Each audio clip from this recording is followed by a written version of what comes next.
What's up everyone? Welcome back to the channel guys। आज हमारा partnership act हो जाएगा समाप्त। ये रहने वाला है इसका लास्ट लेक्चर और आज की क्लास में हम लोग बस mainly dissolution of partnership firm के बारे में पढ़ने वाले हैं। तो पूरा ही टॉपिक बहुत सिंपल है, ऑल्दो आपने क्लास 12th में भी पढ़ा हुआ है, ये पूरा डिसोल्यूशन का चैप्टर अकाउंट्स में आपने पढ़ा है, बट जो कॉमर्स बैकग्राउंड से नहीं भी हैं उनको तो समझना है ना अच्छे तरीके से, और जो कॉमर्स वाले हैं वो तो समझेंगे। तो चलिए जल्दी से शुरू करते हैं और समझते हैं आज की फर्म का डिसोल्यूशन किस तरीके से होता है, क्या क्या मोड्स हैं, इंपॉर्टेंट सेक्शंस हैं आज इसके अंदर। तो सारी चीजें बहुत आराम से कराऊंगा, कॉपी पेन ले आओ, सारी चीजें नोट करेंगे और इस एक्ट को भी समाप्त करेंगे। Let's begin.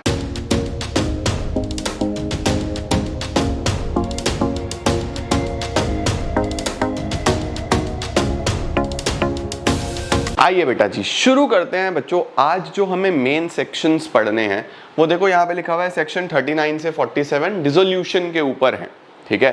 तो डिसोल्यूशन में बच्चों सबसे पहले तो हमारे पास सेक्शन 39 के अंदर डिसोल्यूशन के बारे में बताया गया है कि क्या है डिसोल्यूशन। अब इसको करने से पहले ना मैं एक चीज आपको बता दूं कि दो चीजों में फर्क है, दो चीजों में फर्क है। सर किस किस चीजों में फर्क है ये भी हमने पहले भी समझी हुई है, लेकिन आप फिर से एक बार समझ लो। Dissolution of partnership and dissolution of firm, dissolution of firm. तो देखो बच्चों, डिसोल्यूशन ऑफ पार्टनरशिप का क्या मतलब होता है? डिसोल्यूशन ऑफ पार्टनरशिप का मतलब होता है एग्रीमेंट का खत्म होना। पार्टनरशिप का क्या मतलब होता है? एग्रीमेंट का खत्म होना। इसका मतलब है कि जो आपने पार्टनरशिप बनाई हुई है, एबीसी ने पार्टनरशिप बनाई है, अब नया पार्टनर आ रहा है डी, तो ऑफ कोर्स पहले वाला एग्रीमेंट खत्म, नया एग्रीमेंट बनेगा। या एक पार्टनर छोड़ के जा रहा है, एबीसी में से सी चला गया, तो भी पूरा पहले वाला एग्रीमेंट खत्म, नया एग्रीमेंट बनेगा। या फिर एक पार्टनर छोड़ के जा रहा है, एक पार्टनर आ रहा है, कुछ भी कहो, बिजनेस वैसे ही चल रहा है लेकिन एग्रीमेंट नया बन रहा है, इसको क्या बोलते हैं? Dissolution of partnership. लेकिन डिसोल्यूशन ऑफ फर्म का क्या मतलब होता है? डिसोल्यूशन ऑफ फर्म का मतलब होता है धंधा ही बंद, बिजनेस ही बंद बच्चों। सारे के सारे एसेट सेल करो, एसेट सेल करो, लाइबिलिटीज पे करो, उसके बाद सरप्लस या डेफिसिट जो भी है, सरप्लस का मतलब प्रॉफिट, डेफिसिट का मतलब लॉस, जो भी है आपस में बेयर करो और बिजनेस को क्लोज डाउन कर दो। इसको बोलते हैं डिसोल्यूशन ऑफ द फर्म। तो हमने कल वाले क्लास में क्या पढ़ा था कि बिजनेस शुरू कैसे होता है ना, किस तरीके से आप बिजनेस का रजिस्ट्रेशन करा सकते हो, किस तरीके से आप पार्टनरशिप फर्म स्टार्ट कर सकते हो। आज हम पढ़ रहे हैं कि पार्टनरशिप बंद कैसे होती है, खत्म कैसे होता है धंधा, ठीक है। तो देखो जरा क्या लिखा हुआ है हमारे पास, इसके बाद मैं मोड्स पे भी आऊंगा। देखो लिखा हुआ है according to section 39 the dissolution of partnership of all the partners of a firm is called dissolution of the firm. Thus, dissolution of firm means the discontinuation of the legal relation existing between all the partners of the firm. But एक चीज ध्यान रखेंगे, ये वो चीज है जो भी मैंने आपको बताई। But when one or more partners retire, अगर कोई पार्टनर रिटायर होता है या इनकैपेसिटेटेड हो जाता है from acted as a partner due to death, भाई उसकी डेथ हो गई, इंसॉल्वेंसी हो गई, इंसेनिटी हो गई, वो इनकेपेबल है, अब वो बिजनेस में काम ही नहीं कर सकता। पार्टनर डेथ हो गई किसी की, कैसे करेगा भाई? इनसेन हो गया, पागल हो गया, कैसे करेगा भाई? इंसॉल्वेंट हो गया, कर ही नहीं सकता, है ना। तो इस केस में क्या होता है? The relationship between such partner other is dissolved. सिर्फ रिलेशनशिप खत्म होती है लेकिन जो बाकी हैं वो कंटिन्यू कर सकते हैं, है ना। तो वहां पे धंधा तो बंद नहीं होता, तो वहां पे डिसोल्यूशन ऑफ फर्म नहीं होता बच्चों। There is in practice no dissolution of the firm. वहां पे पार्टनर का आन जान हो रहा है, वहां पे सिर्फ डिसोल्यूशन ऑफ पार्टनरशिप हो रहा है, not dissolution of partnership firm. इस बात का ध्यान रखना है आपको, ठीक हो गया बच्चों। यही इसमें बस मेन चीज है। अब एक डिफरेंस दिया हुआ है देखो कि डिसोल्यूशन ऑफ फर्म और डिसोल्यूशन ऑफ पार्टनरशिप में क्या फर्क होता है। देखो सबसे पहले तो कॉन्टिन्यूएशन ऑफ द बिजनेस, क्या बिजनेस चलता रहेगा? अब तुम लोग एक काम करना, ये मत देखना, ठीक है, सिर्फ और सिर्फ बेसिस देखना। आपके पास मटेरियल है, नोट्स हैं आईसीआई के, उसे खोल के रखो, इसके ऊपर इनको छुपा दो और सिर्फ इतना इतना पढ़ना। क्वांटिटी थोड़ा सा बड़ा करता हूँ क्योंकि आप लोगों को शायद थोड़ी सी दिक्कत आ रही होगी।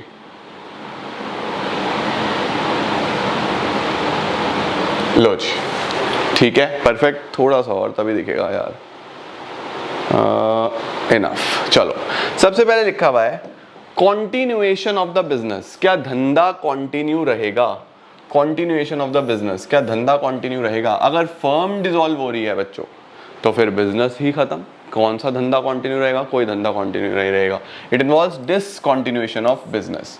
लेकिन अगर पार्टनरशिप डिसॉल्व हुई है, एग्रीमेंट डिसॉल्व हुआ है, तो फिर वहां पे कंटिन्यूएशन को फर्क नहीं पड़ता, सिर्फ रिकॉन्स्टिट्यूशन होता है, फर्म का कॉन्स्टिट्यूशन चेंज होता है, बस। ठीक है, आगे लिखा हुआ है वाइंडिंग अप। क्या बिजनेस वाइंड अप हो जाएगा? बिल्कुल। It involves winding up of the firm and require realisation of assets and liabilities. वहां पे क्या होता है? वहां पे वाइंड अप नहीं होता, सिर्फ और सिर्फ आपका एग्रीमेंट चेंज होगा, पुराना एग्रीमेंट खत्म, नया एग्रीमेंट बनेगा। It involves only reconstitution and requires only revaluation of assets and liabilities. Order of the court, कौन सी चीज बच्चों ऑर्डर ऑफ कोर्ट से हो सकती है? बेटा डिसोल्यूशन ऑफ फर्म में ही ऑर्डर ऑफ कोर्ट हो सकता है, कई बार कोर्ट ऑर्डर करता है। अभी मैं मोड्स में पढ़ाऊंगा तुम्हें आगे कि कैसे जो डिसोल्यूशन ऑफ फर्म है, जो बिजनेस बंद हो रहा है, वो by the order of court भी हो सकता है और without the order of court भी हो सकता है ना? तो इसमें ऑर्डर ऑफ कोर्ट चल सकता है। A firm may be dissolved by the order of the court, इसमें कोई काम नहीं है ऑर्डर ऑफ द कोर्ट का। ठीक है, उसके बाद स्कोप। स्कोप का क्या मतलब है कि अगर डिसोल्यूशन ऑफ फर्म हो रहा है तो of course dissolution of partnership भी होगा, तो यानी कि ये बड़ा कॉन्सेप्ट हो गया, इसके अंदर आ गया ये। लेकिन अगर डिसोल्यूशन ऑफ पार्टनरशिप हो रहा है तो जरूरी नहीं है कि डिसोल्यूशन ऑफ द फर्म भी होगा, बस पार्टनरशिप डिसॉल्व हो जाएगी। It may or may not involve dissolution of the firm. Final closure of books, बच्चों इसके अंदर फाइनल क्लोजर हो जाएगा क्योंकि धंधा ही बंद हो रहा है, उसके अंदर फाइनल क्लोजर वगैरह कुछ भी नहीं होता, बिजनेस वैसे का वैसे ही चलता रहता है। एग्रीमेंट टर्म्स एंड कंडीशंस वो बदल जाती है। ठीक है, आई होप आपको ये तो बहुत अच्छे से क्लियर हो गया होगा। चलो सर, अब आ गया सावधान इंडिया सवाल, सबसे important, the modes of dissolution of the firm. Modes of dissolution of the firm बहुत ज़्यादा इंपॉर्टेंट हैं, सेक्शन 40 से 44 महा important. Modes of dissolution of the firm. बच्चों इधर आ जाओ जरा ध्यान से।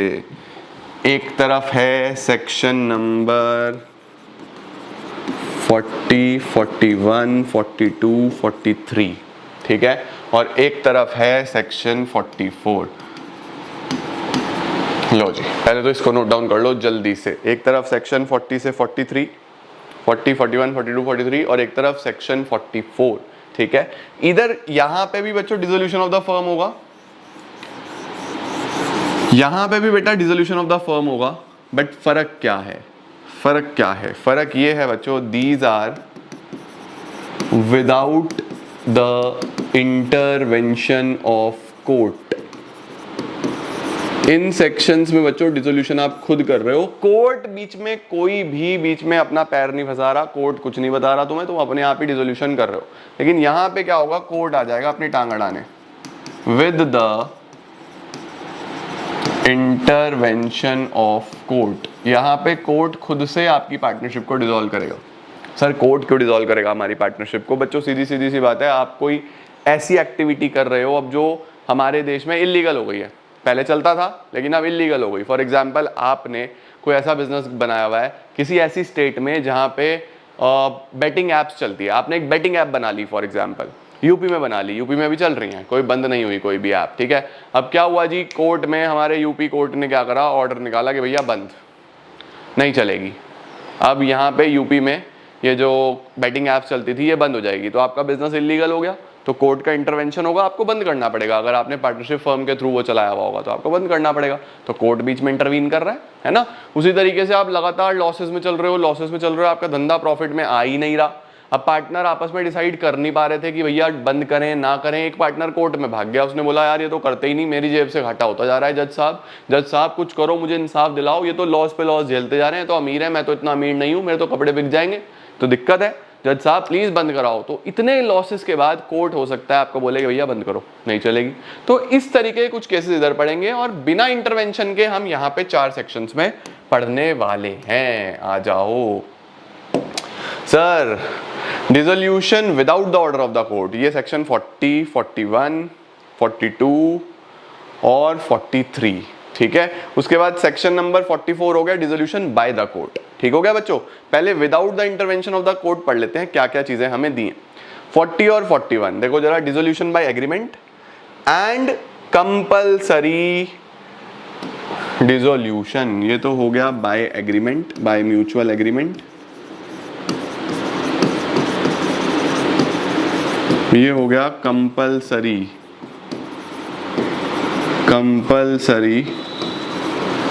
डिसोल्यूशन। जल्दी जल्दी से लिख के चलो बच्चों। म्यूचुअल एग्रीमेंट हो गया एंड कंपल्सरी डिसोल्यूशन हो गया बच्चों। ठीक है, परफेक्ट।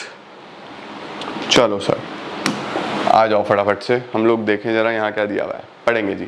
सबसे पहले सेक्शन 40 में लिखा हुआ है dissolution by agreement. Dissolution by agreement में क्या दिया है बाबू, सिंपल है यार। डिसोल्यूशन बाय एग्रीमेंट का क्या मतलब होता है कि देखो पार्टनरशिप एट विल है, तो पार्टनरशिप एट विल में जब चाहे कोई पार्टनर आपस में डिसाइड करके एग्रीमेंट के थ्रू, म्यूचुअल एग्रीमेंट के थ्रू, म्यूचुअल कंसेंट के थ्रू फर्म को बंद कर सकते हैं, फर्म को डिसॉल्व कर सकते हैं। वो यहाँ पे लिखा हुआ है। सबसे पहला सबसे आसान क्या लिखा है, section 40 gives right to the partners to dissolve the partnership by agreement with consent of all the partners. जब आपस में सारे पार्टनर्स डिसाइड करें, जब उनको लगे कि ठीक है यार हमने बिजनेस कर लिया है, अब हमारी आपस में नहीं बन रही, तो बाय एग्रीमेंट वो अपना धंधा बंद कर सकते हैं। ठीक है बच्चों। 41 में क्या लिखा हुआ है, कंपल्सरी डिसोल्यूशन, जब आपको कंपल्सरली डिसॉल्व करना ही पड़ता है। ठीक है, a firm is compulsorily dissolved, कब सर, कब डिसॉल्व होगी compulsorily, by the adjudication of all the partner, सभी पार्टनर के साथ, और all but one as insolvent. इसका मतलब बच्चों, अगर सभी पार्टनर इंसॉल्वेंट हो जाएं या एक को छोड़ के सभी पार्टनर इंसॉल्वेंट हो जाएं, इसका मतलब 40 पार्टनर हैं, एक को छोड़ के 39 इंसॉल्वेंट हो गए, फर्म बंद हो जाएगी। 40 के 40 इंसॉल्वेंट हो गए, फर्म बंद हो जाएगी। तो इसका मतलब है जो इंसॉल्वेंसी है पार्टनर्स की, वो इंसॉल्वेंसी ऑफ फर्म कहलाती है। ये मैंने आपको पीछे भी पढ़ाया था कि सारे पार्टनर्स इंसॉल्वेंट हो जाएंगे, फर्म भी इंसॉल्वेंट हो जाएगी। तो ऐसे केस में बच्चों फर्म को बंद होना पड़ता है। ठीक है, डिसॉल्व होना ही पड़ता है। Bye the happening of any event which makes it unlawful for the business to be carried on or for the partner to carry it on the partnership। इसका मतलब क्या है, इसका मतलब है बच्चों कि अगर कोई ऐसी चीज जो अनलॉफुल हो गई है, जो चीज अब आप नहीं कर सकते, अनलॉफुल हो गई है, तो अनलॉफुल के केस में भी आपको अपना बिजनेस बंद करना पड़ेगा। ठीक है ना, by the happening of any event which makes it unlawful for the business to be carried on. अगर आपका बिजनेस एक अनलॉफुल बिजनेस बन गया है, अनलॉफुल बिजनेस, तो फिर उस केस में भी बच्चों फर्म कंपल्सरली डिसॉल्व हो जाती है।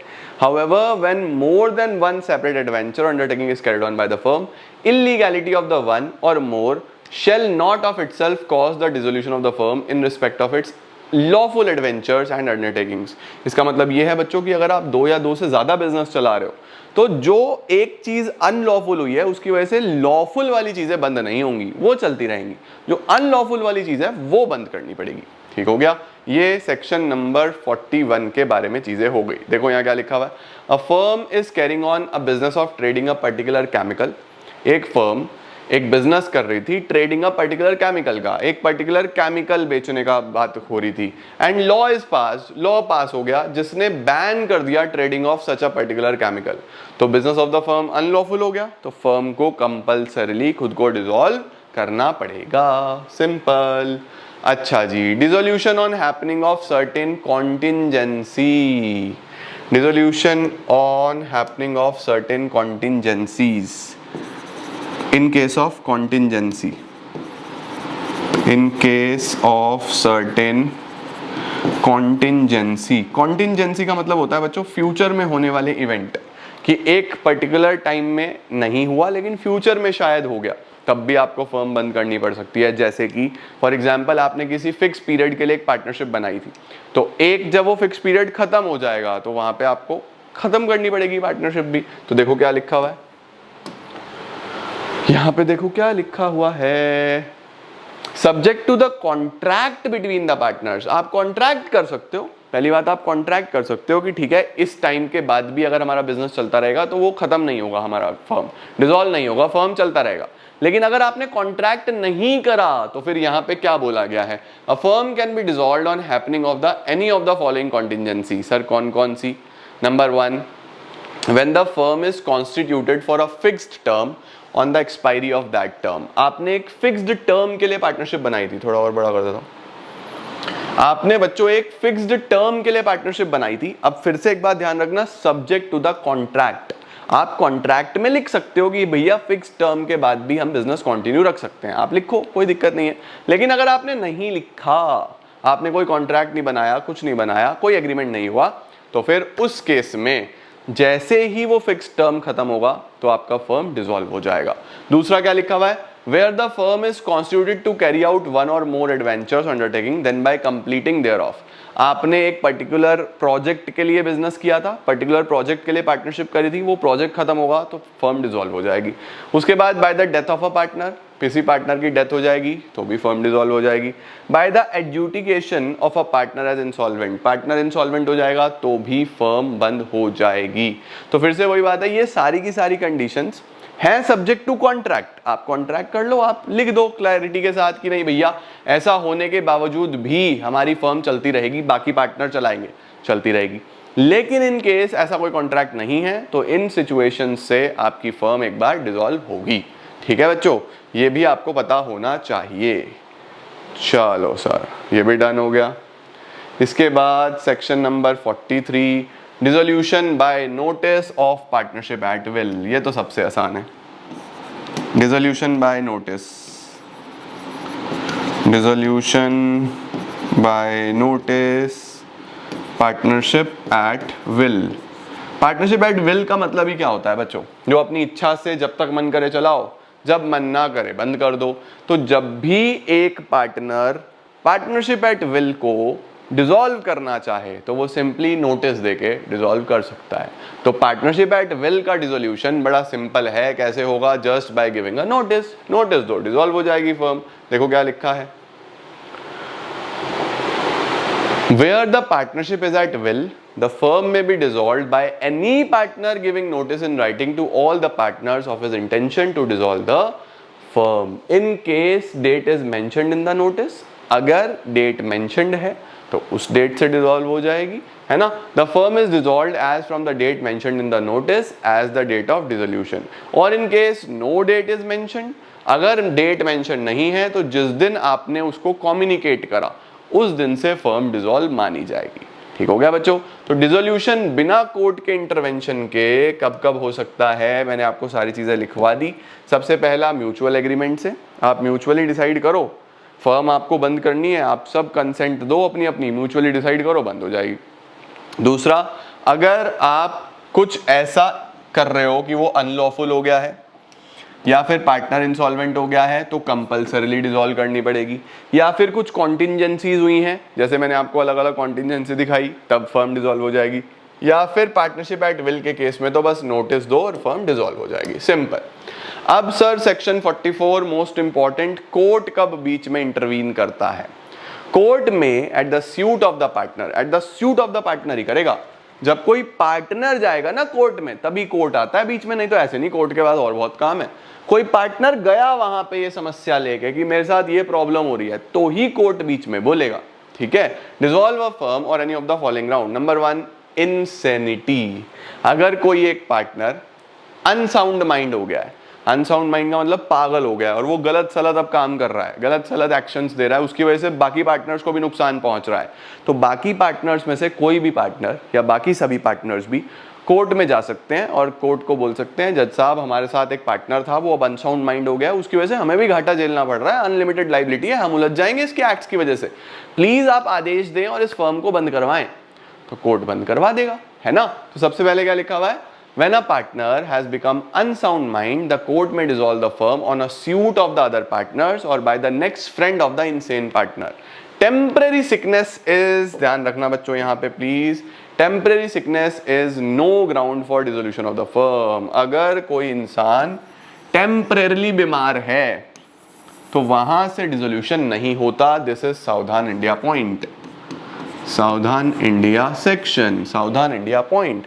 अगर कोई थोड़े टाइम के लिए बीमार है, भैया फॉर एग्जांपल कोविड हो गया किसी एक पार्टनर को, तो बाकी पार्टनर भाग गए, जज साहब फर्म बंद करो, ये तो कोविड हो गया, इसको कोविड के बाद तो लोग पागल हो जाते हैं, इसकी हालत खराब हो गई, ऐसा हो गया।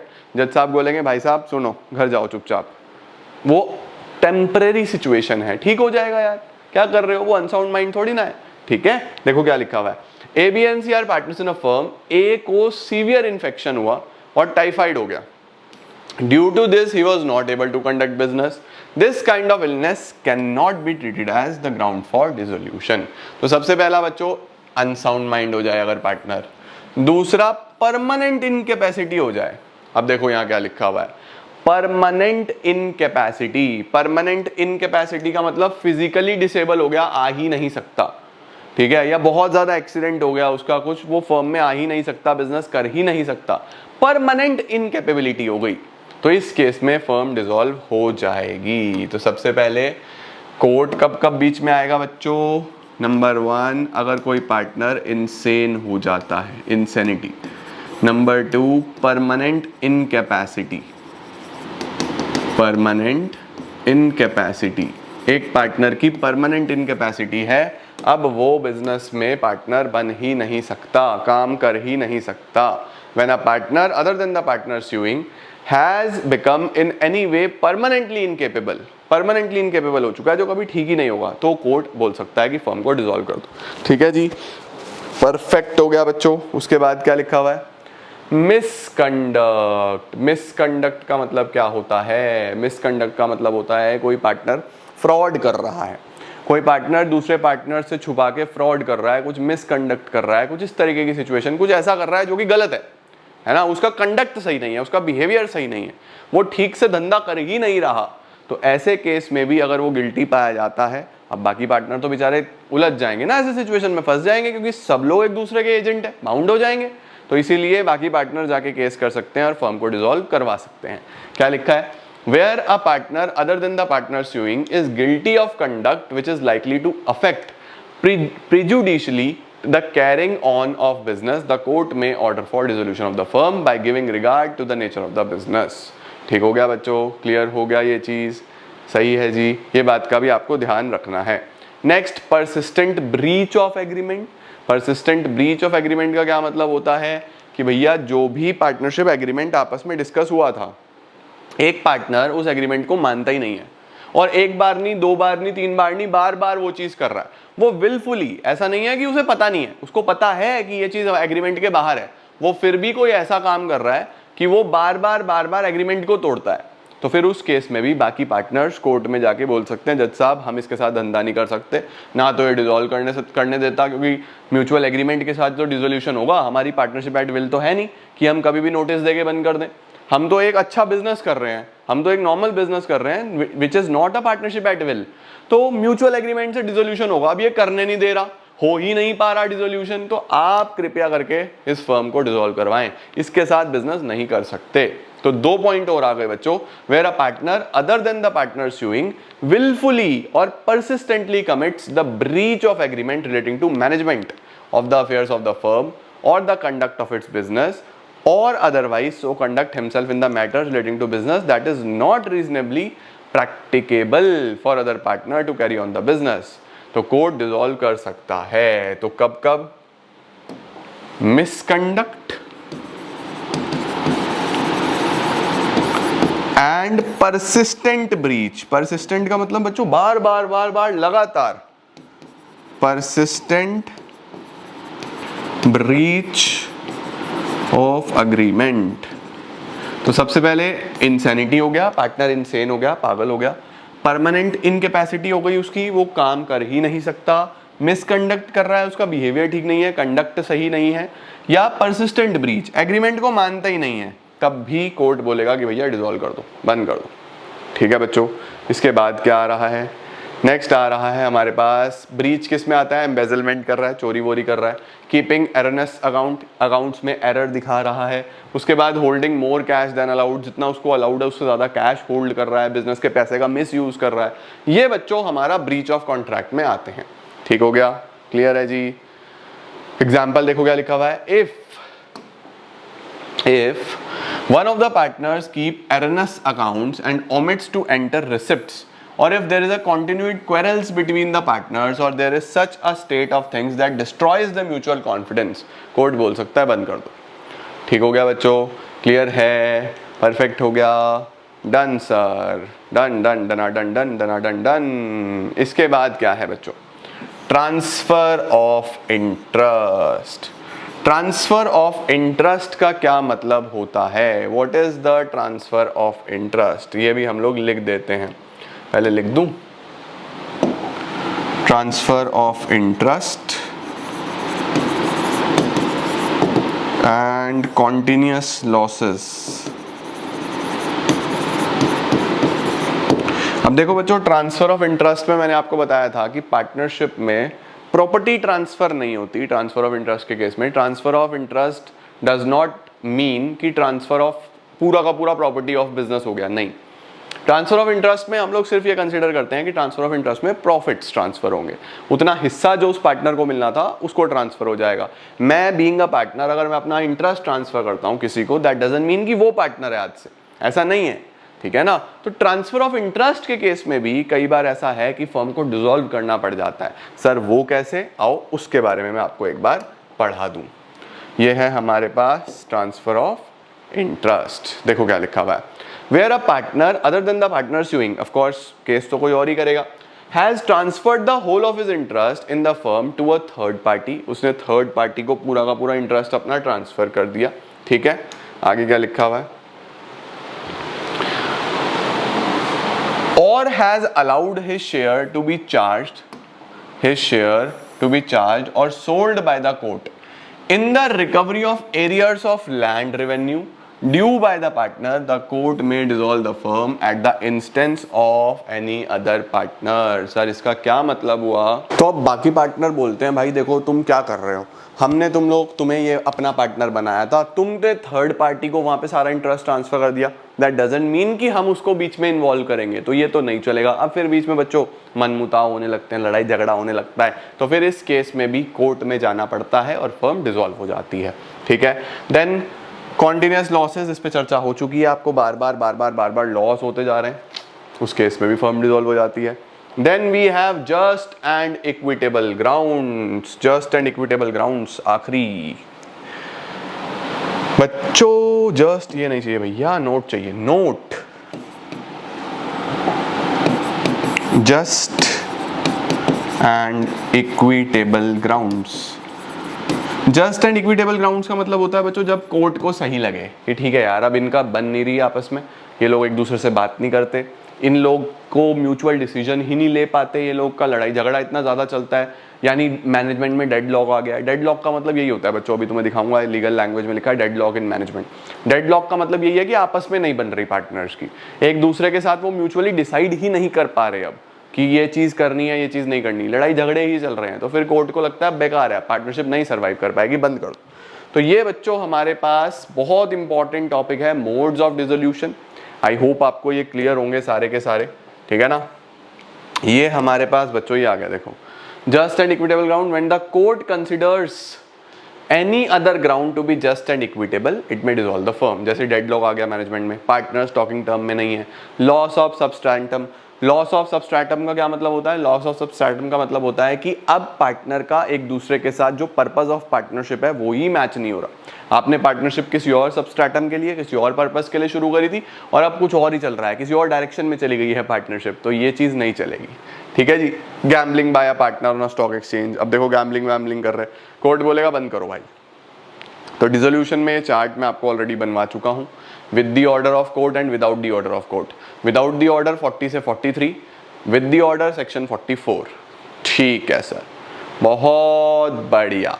अब आ रहा है कॉन्सिक्वेंसेज ऑफ डिसोल्यूशन सेक्शन 45 से 55, बट हमें सारे नहीं पढ़ने बच्चों, हमें सिर्फ थोड़े बहुत 2-3 सेक्शन है, 45, 46, 47 और चीज़ें समाप्त हो जाएंगी। देखो जी क्या दिया हुआ है बच्चों हमारे पास, सबसे पहले कॉन्सिक्वेंसेज ऑफ डिसोल्यूशन, यानी कि डिसोल्यूशन के बाद क्या पार्टनर की राइट्स रहती हैं, क्या रिस्पॉन्सिबिलिटीज रहती हैं। देखो डिसोल्यूशन आज हुआ, फर्म बंद हो रही है, लेकिन अभी आपको सारे एसेट्स बेचने, लाइबिलिटीज का पेमेंट करना है, तो वो सब कैसे होता है वो सब यहाँ पे आपको बताया गया है। Consequent to the dissolution of partnership firm the partners have certain rights and liabilities, कुछ राइट्स हैं कुछ लाइबिलिटीज हैं, राइट। तो सबसे पहले सेक्शन 45 में क्या क्या राइट्स हैं और क्या क्या लाइबिलिटीज हैं उस पर नजर डाल लेते हैं। सेक्शन 45 बोल रहा है the liability for acts of partner done after dissolution, firm dissolve हो गई है और डिसॉल्व होने के बाद आपने कुछ काम करा है, देखो एसेट्स बेचने हैं, लाइबिलिटीज का पेमेंट करना है, तो कई बार समय लगता है चीजों को करने में, है ना। तो देखो क्या लिखा हुआ है, टू फोल्ड ऑब्जेक्टिव्स हैं इस चीज के कि क्यों डिसोल्यूशन के बाद भी लाइबिलिटीज क्यों बनाई गई हैं। नंबर 1, ताकि थर्ड पार्टी को प्रोटेक्ट किया जा सके जो फर्म के साथ डील कर रही है।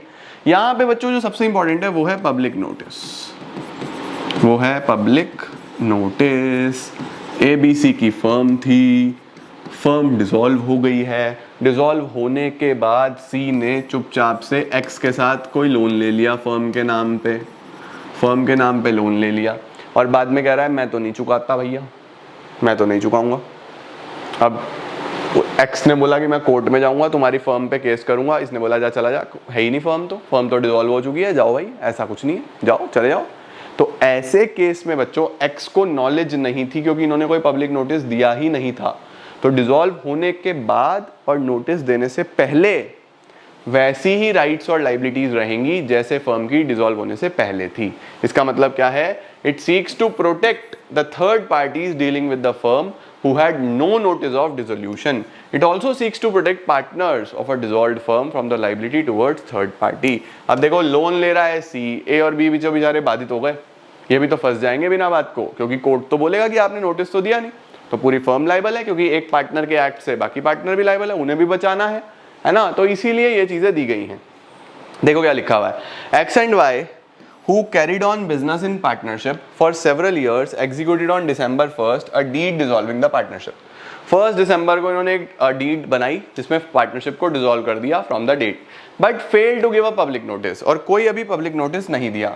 ऑन December 20, ओहो मेरे बर्थडे वाले दिन, एक्स ने फर्म के नाम पे कुछ पैसा ले लिया आर से, जिसको पता ही नहीं था कि फर्म तो डिसॉल्व हो चुकी है। इन सच अ केस एक्स बी और वाई बी दोनों लाइबल हैं क्योंकि कोई भी पब्लिक नोटिस नहीं दिया गया है। तो मैंने क्या बोला, डिसोल्यूशन के बाद और नोटिस से पहले भी जब तक नोटिस नहीं दे रहे तब तक वैसे ही लाइबल रहोगे जैसे डिसोल्यूशन से पहले थे। ठीक है, परफेक्ट सर, समझ गए। However, there are exceptions to the rules stated in the above example. इसका मतलब कुछ केसेस में आपको पब्लिक नोटिस देने की जरूरत नहीं है, बस डिसोल्यूशन हो गया तो हो गया, नोटिस भी मत दो। कब? जब सबसे पहले किसी पार्टनर की डेथ हो जाए। The state of a diseased partner, किसी पार्टनर की डेथ हो गई तो उसके मरने के बाद उसकी एस्टेट किसी भी एक्शन के लिए लायबल नहीं है। उसके बाद इंसॉल्वेंट पार्टनर को भी नोटिस देने की जरूरत नहीं है। डोरमेंट पार्टनर, डोरमेंट मतलब स्लीपिंग पार्टनर, स्लीपिंग तो वैसे भी किसी को नहीं पता था ना, तो इसको भी पब्लिक नोटिस देने की जरूरत नहीं है। ठीक हो गया बच्चों, तो ये तो लाइबिलिटीज हो गई। ओके, उसके बाद सेक्शन 46 बोलता है अधिकार, the right of partner to have business wound up after dissolution. A B C 3 partners हैं, इन्होंने फर्म को डिसॉल्व कर दिया, बिजनेस बंद हो गया, लेकिन ए को पता चला कि बी और सी छुप छुपा के अभी भी धंधा कर रहे हैं। ए को नहीं पता और बी और सी छुप छुपा के धंधा कर रहे हैं, ए को पता लग गया बाद में। तो ए के पास अधिकार है कि वो इस बिजनेस को बंद करवा सकता है। सेक्शन 46 क्या बोल रहा है? Section 46, on the dissolution of a firm every partner या उसका representative is entitled as against all the partners or their representative to have the property of the firm applied। जो बिजनेस की प्रॉपर्टी है उसको बेचो, पैसा रिकवर करो, उससे कर्जे चुकाओ, कर्जे चुकाने के बाद जो पैसा आया या जो बचा वो अपने अपने घर लेके जाओ, धंधा नहीं चलेगा चुपचाप। ठीक है, लिखा हुआ है देखो, every partner or other partners or their representative to have the property of the firm applied in payment of the debts, कर्जे चुकाओ, liabilities चुकाओ, and to have the surplus, कुछ सरप्लस होता है तो डिस्ट्रीब्यूट करो पार्टनर्स में अकॉर्डिंग टू देयर राइट्स। ठीक है, ये भी सिर्फ रीड ओनली सेक्शन है बच्चों, कुछ खास बात यहाँ पे नहीं हो रही। इसके बाद सेक्शन नंबर 47 क्या बोलता है? Continuing authority of partner for the purpose of winding up, for the purpose of winding up. Continuing authority, sir what is the meaning of continuing authority? फिर से वही बात है बच्चों, कॉन्टिन्यूइंग अथॉरिटी का मतलब होता है कि डिसोल्यूशन के बाद भी आपकी अथॉरिटीज़ वैसे ही रहने वाली हैं, आप वैसे ही बाउंड करोगे लोगों को, बाउंड करोगे आपस में पार्टनर्स को, बाउंड करोगे फर्म को, जब तक आप प्रॉपर पब्लिक नोटिस नहीं दे रहे हो। क्या लिखा है? After the dissolution of the firm the authority of each partner to bind the firm and the other mutual rights and obligations of the partners continue notwithstanding of the dissolution so far as may be necessary to wind up the affairs of the firm and to complete transactions begin but unfinished at the time of dissolution but not otherwise। इसका क्या मतलब होता है? इसका मतलब होता है बच्चों, फर्म का डिसोल्यूशन होने के बाद भी कई बार अगर आपको किसी एग्रीमेंट में एंटर करना पड़ता है, कोई एसेट्स वैसेट्स बेचने के लिए, कोई लोन को चुकाने के लिए, कोई भी एग्रीमेंट वगैरह करना पड़ता है, तो जब तक प्रॉपर्ली सारा सेटलमेंट नहीं हो जाता तब तक पार्टनर्स की कॉन्टिन्यूइंग अथॉरिटी रहेगी। पार्टनर भाग नहीं सकता अपनी राइट्स और ड्यूटीज से, उसके साथ साथ रिस्पॉन्सिबिलिटीज से भी। ठीक है बच्चों, वो यहाँ पे दिया हुआ है। उसके बाद बाबू हमारे पास सेक्शन नंबर 48 में आ रहा है the mode of settlement. Accounts कैसे सेटल होंगे, मोड क्या रहने वाला है सेटलमेंट का, ये हमें सेक्शन नंबर 48 में पता होना चाहिए कि what will be the mode of settlement. तो मोड ऑफ सेटलमेंट के लिए बच्चों बहुत क्लियर है, ये आप जानते हो। ठीक है, सबसे पहले किससे पेमेंट किया जाता है, कहां से पेमेंट किया जाता है? देखो बच्चों, सबसे पहले अगर कोई लॉसेस वॉसेस हो रहे हैं including the deficiencies of the capital shall be paid first out of profits। तो सबसे पहले तो बच्चों प्रॉफिट्स में से पे किया जाएगा। भाई जो पैसा कमाया वहीं से तो कर्जे चुकाओगे। अब प्रॉफिट इनकम्प्लीट रह गया, प्रॉफिट अधूरा रह गया, प्रॉफिट से काम नहीं हो पा रहा, अभी भी कर्जे बाकी हैं, तो फिर कैपिटल में से चुकाओ। Then next out of capital, capital में से चुकाओ। अब सर अभी भी पूरा नहीं हो पा रहा, तो पार्टनर्स की लायबिलिटी तो अनलिमिटेड है, तो पैसा फिर घर से लाओ। Lastly if necessary by the partners individually in the proportion in which they were entitled to share the profits. तो जब आपको अकाउंट सेटल करने होते हैं तो आपको पता होना चाहिए कोई भी लॉस वॉस होगा तो पहले प्रॉफिट से चुकाया जाएगा, फिर कैपिटल से चुकाया जाएगा, और लास्ट में कहाँ से चुकाया जाएगा? पार्टनर घर से लेके आएगा, सेक्शन 48। अब हमारे पास बच जाता है बच्चों, क्या दिया है? The assets of the firm including any sums contributed by the partner to make up deficiency must be applied in the following manner। आपने जो एसेट सेल करे, जो एसेट्स बेचे, एसेट्स बेचने के बाद आपके पास जो पैसा आया या जितना भी आपके पास अमाउंट रिसीव हुआ, वो अमाउंट कैसे यूटिलाइज करा जाएगा ये भी आपको पता होना चाहिए। पहले तो लाइबिलिटीज की बात कर दी कि लाइबिलिटीज कहाँ से पे होंगी, पहले प्रॉफिट में से, फिर कैपिटल में से, फिर घर से लाओ। अब बोल रहा है जो पैसा आया हमारे पास वो कैसे कैसे यूटिलाइज किया जाएगा। तो बच्चों सबसे पहले तो फर्म के कर्जे चुकाओ, डेट ऑफ द फर्म, सबसे पहले डेट ऑफ द फर्म चुकाओ। उसके बाद अगर किसी पार्टनर का कोई अमाउंट ड्यू है, अगर किसी पार्टनर का कोई अमाउंट ड्यू है, भाई उसने कोई लोन वोन दिया हुआ है फर्म को, वो चुकाया जाएगा। तो पहले आउटसाइडर्स के लोन चुकाएंगे, फिर पार्टनर के लोन चुकाएंगे, उसके बाद कैपिटल का पेमेंट करेंगे, पार्टनर्स की जितनी जितनी कैपिटल है उसका पेमेंट कर देंगे। कुछ भी बच गया तो पार्टनर्स अपने अपने घर ले जाएंगे। इसका मतलब जब हम एसेट्स बेचेंगे तो सबसे पहले आउटसाइडर्स का पेमेंट होगा डेट्स का, फिर पार्टनर का कोई डेट है उसका पेमेंट होगा, फिर पार्टनर की कैपिटल का पेमेंट होगा, और फिर लास्ट में जो भी बचेगा वो एज अ प्रॉफिट घर ले जाएंगे। ठीक हो गया बच्चों, सही है जी। उसके बाद एक छोटा सा एग्जाम्पल दिया हुआ है, ये आप रीड करेंगे। सही है, परफेक्ट हो गया जी। बस और तो कुछ है नहीं हमारे पास, यही सारी की सारी चीज़ें थी। इसके साथ ही हमारा कंप्लीट हो जाता है पूरा का पूरा पार्टनरशिप।